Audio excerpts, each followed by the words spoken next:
ยได้เดี๋ยวค่อยออกไปเดี๋ยวออกไปเดี๋ยวไอ้ต้มไก่บ่มานี่ด้วยโอ้ยเนาะกูละเงินหลายค่ะเนาะเมื่อไรกับส่วนตั้งแต่ผัวกูออกจากบ้านสู้เป็นยังไงผัวกูไปสักคนนึงนี่มันไม่เป็นแต่อยู่จังน้อยเลยติส่วนเอาตั้งแต่ผัวกูกับไปเขาอยู่กับลูกกับเมียเขานะแม่เฮ้ยเกิดเป็นมื้อเป็นวันมากกับสิญาติเอาตั้งแต่ผัวกูออกจากบ้านแท้มันเป็นยังไงมันเป็นจังไหนเฮ้ยเจ้ายุทธคอยอดมาโดนแล้วเจ้ายุทธเจ้าหุบปากฮะมันเป็นจังไหนเที่ยงนั่นเนี่ยเงียบเป็นหยังบัดนั้นจังนึงโทรมาดิแท้หุบปากเงียบ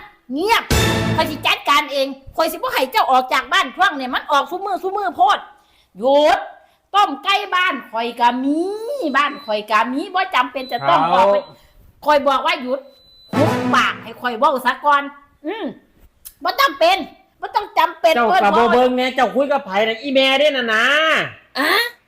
โอ้ยเนาะ